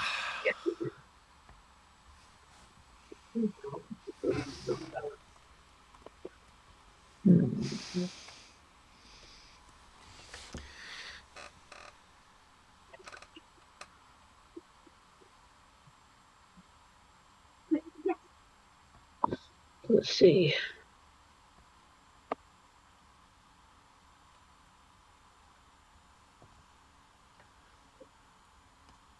Let's see. Okay, you know what? Nope, I know not. Not personally. It's okay. You Let's don't need see. to. I do.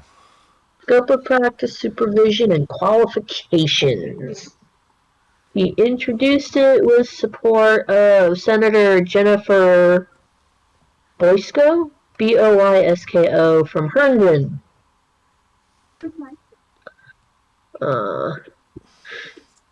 Adds behavioral health technicians and behavioral health technician assistants to the professions governed by the Board of Counseling. Okay. So they're adding text to the Board of Counseling, so you have to pay attention. Establishes qualification, scope of practice, and supervision requirements for qualified mental health professionals and qualified mental health professional trainees. Directs the Board of Counseling to adopt regulations governing technicians, technician assistants, qualified professionals, professional trainees by November 1st of this year.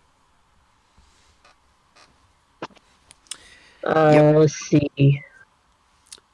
So she co-sponsored with Aird and Boysko, both of whom are Democrats, and this is more oversight on behavioral health technicians and technician assistants. So that they can't get away with doing stuff and say, well, we're just the technician, the board doesn't have anything to do with us. Right. Yeah. Also, just so that, better people. Well, I don't know. Hopefully, so that better qualified people get those jobs. And there's less, hopefully, no abuse of power in those positions. Right. Again, I'm always for more oversight in these situations.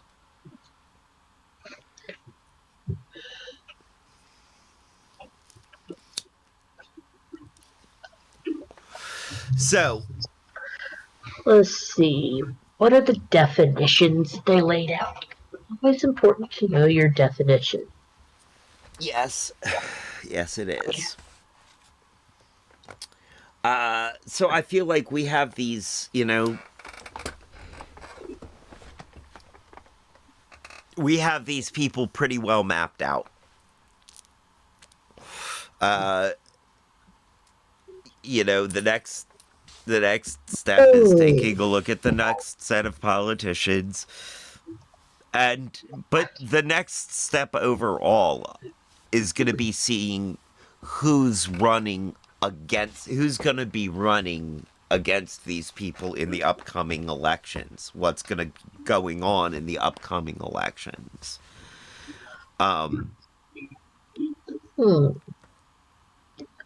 Okay, so we changed some definition.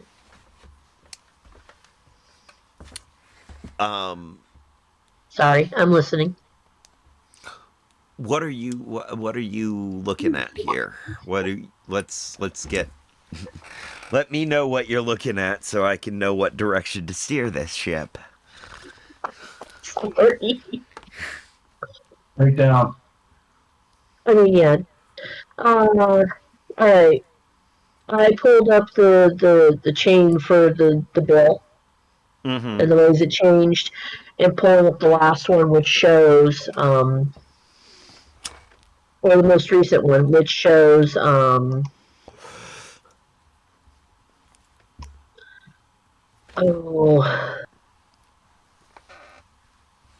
shows the ways that some of the things got changed.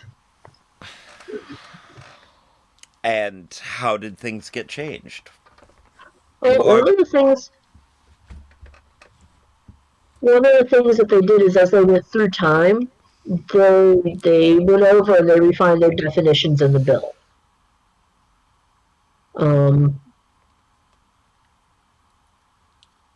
Which, one of the things that they redefined, or they specifically defined, were what a qualified mental health professional is, or what the trainee means, so that there's less chance of quibbling when it comes to... Right. Okay. I can respect that. So,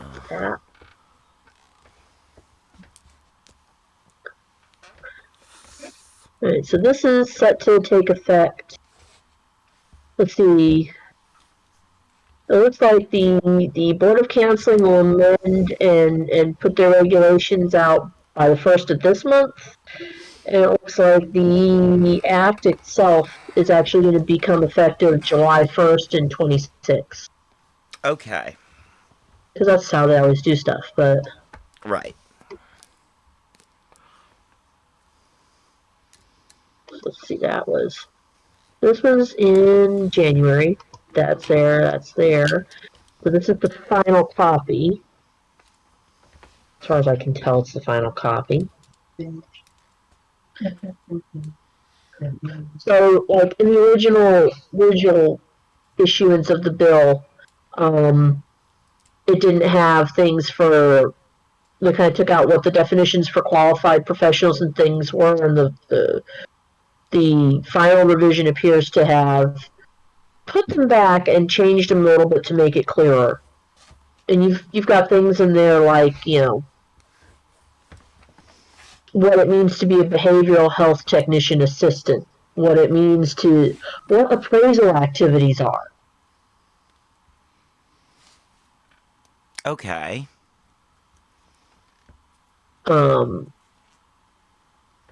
That's... Okay. What are they? Appraisal activities? Uh-huh. Appraisal activities means the exercise of professional judgment based on observations and objective assessments of a client's behavior to evaluate current functioning, diagnose and select appropriate treatment required to remediate identified problems or to make appropriate referrals. It's not going to tell you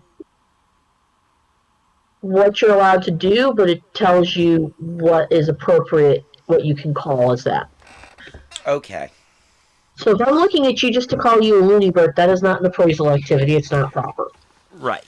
But that defines what appraisal is. Like how Right. to right. Okay. Yeah. I think that's important. I think Yeah. that's important. I Okay. will say one of the biggest things I've picked up doing various research things, especially if you're looking at something that lawyers have had anything to do with, is you go back and look at what definitions they include in whatever they're doing. Yeah. Okay.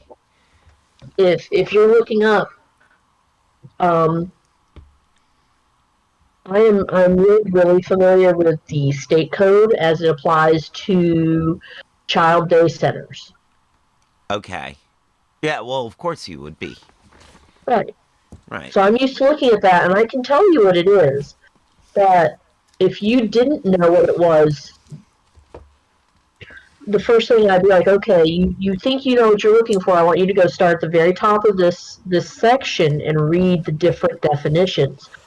Because if you didn't know, you'd be really surprised to find that there is a difference between how they frame and look at child day center versus child care center.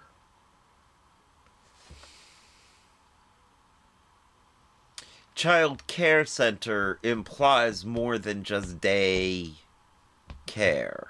Child day center has a limited number of hours that it would be operating.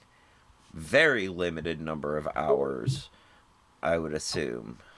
And it Swap has. it around. Huh? Swap it around. Really? Care center is very limited number of hours. Day center is less limited. Generally, what it comes down to is in the definitions. It's separating things out as a licensed facility, which has DSS oversight, versus a private facility, and your ratios and the allowed people there change drastically from one definition to another. That makes sense, though. That does. So a child day facility isn't, doesn't It's have, just right. doesn't It, specifically have overnight, but that doesn't mean that they can't have overnight. It just means that normally they operate between dusk and dawn, or right. dawn and dusk. But the other one, it's kind of implied that it's more of a family setting. Mm-hmm. Therefore, there's someone there overnight, and therefore you've got less number of kids. This Okay. is on a case by case basis, and that's why you read through your definitions and see what actually fits where. Because Okay. some of those things are really, really fun to look at and go, you're like, why are we defining what the floor is? What had to happen to get us to this point that we have to define floor? Basically. Basically. So, yeah. The What imagination happened? staggers. What? It is either what happened to get us to have to define the floor, or who was shisty enough to figure out that a definition to a floor might open an opportunity to put in something that they wanted.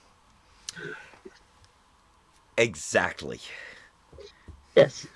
And this is why the imagination staggers. Yes. It's like, no, wait, was it too much floor? A misconception of what floor might be? Like, mats on floor, kids sleeping on floor. Or is kids sleeping on floor and there's no mats? But it could also Effectively, be floor. Is there just not enough floor there to call it floor? Like, Are we talking dirt and gravel? Given the way some of the things read, I'm going to go with that one spot of kids sleeping on mat on floor equals kids sleeping on floor, and they had to define there's a mat there. Okay, see, that makes sense, but the imagination immediately goes to, well, did somebody try to define floor as the bottom, the bottom of a room, which could be dirt and gravel too? Yes.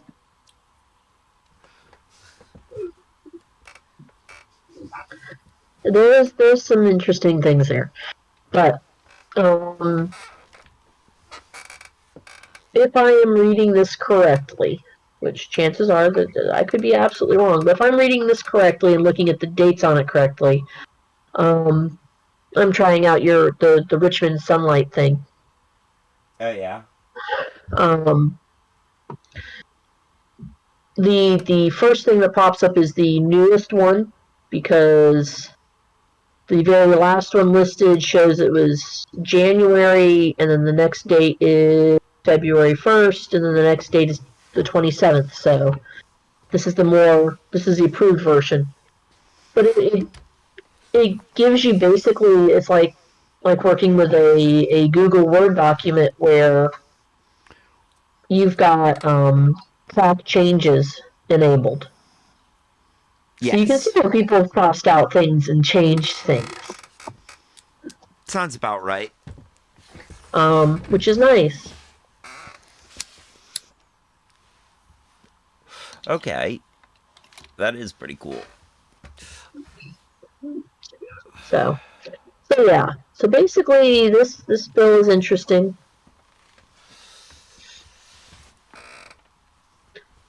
The definitions that were kept and changed are interesting. Um, they want regulations for the qualifications, training, supervision, and experience for the registration of behavioral health technicians, assistants, qualified mental health professionals, and professional trainees. Um, it's like you said, basically more oversight. Which is good. But And it offers. also, she co-sponsored this bill with two Democrats. Yep. So, like, She co-sponsored, but on the original document, she is listed as the main patron. They came in later. oh, wow, well, okay, that On the first document, she is listed as the patron. that's awesome. Then, um, although I don't think it makes up for the making up the mob of BLM protesters. No. No. Um, interesting. She's Uh,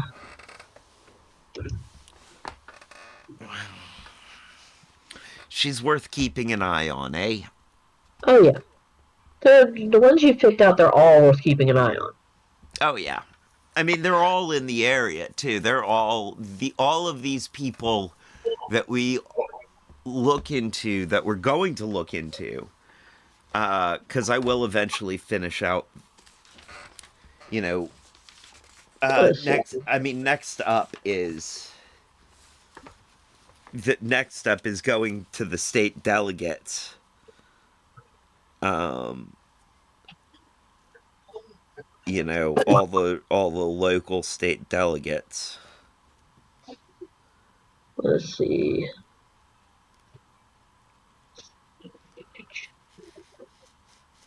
Um, but yeah, Tara Durant is gonna make it into a Tuesday thing too, apparently. Yeah. Because she, Has some interesting stuff there. yeah,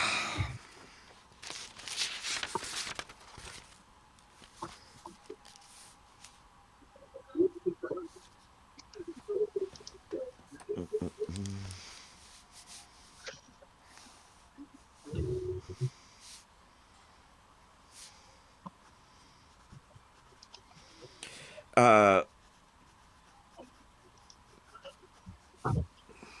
Okay, I am not reading that. That's the wrong text for this. okay. I was trying to click on something and it pulled it up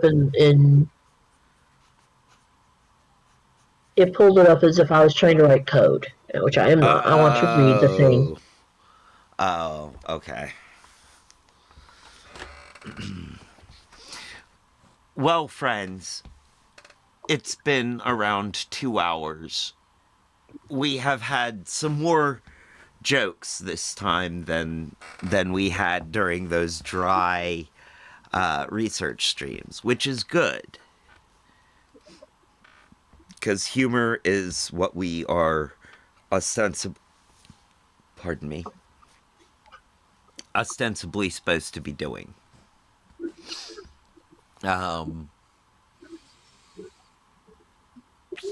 I think now we are getting close to the time where we're going to call it in for the day. Mm-hmm.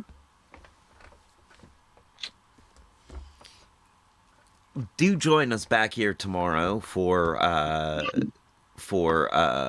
Wait Wait Don't Tell Me, for playing along with Wait Wait Don't Tell Me.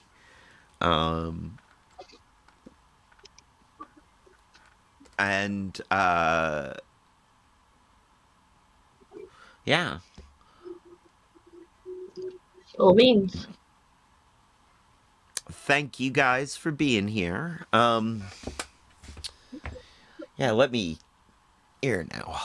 deal with some stuff, clean this up. I'm just sort of rambling at this point, so let me. Yes. Huh?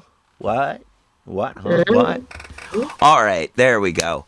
All right, thank you guys for being here. I do appreciate it.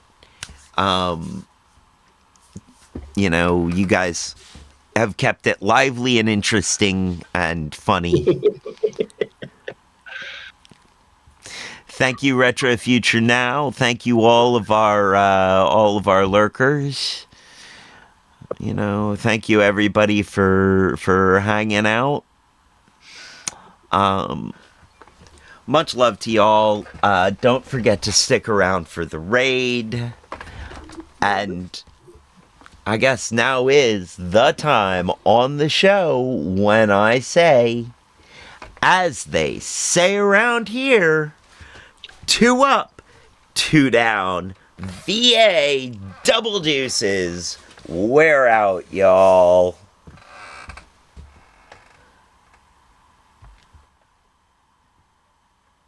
I can't hear you guys.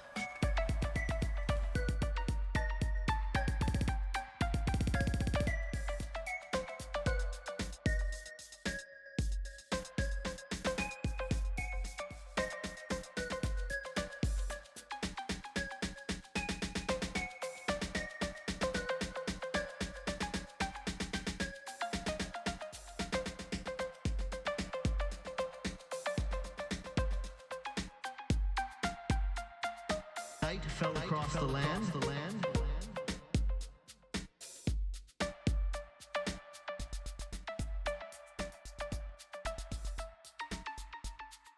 So there was an eclipse.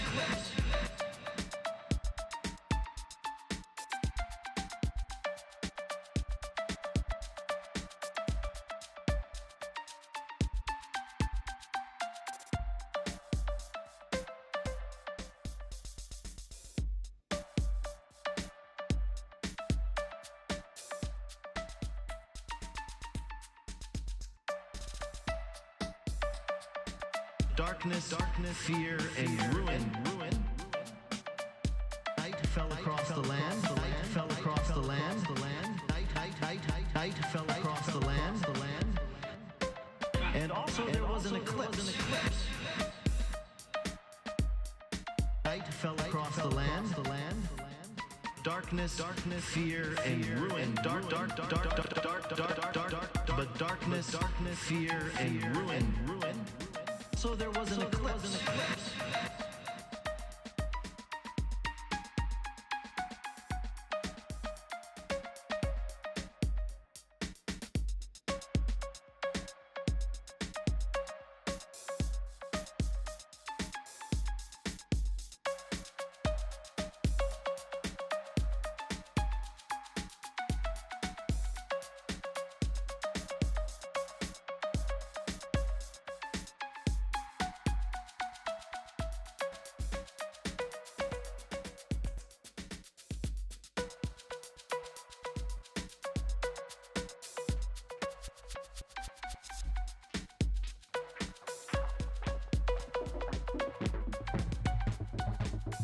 fell across the land, leading some to believe that the world was ending, that our time here was over, that there was nothing left for us but darkness, fear, and ruin.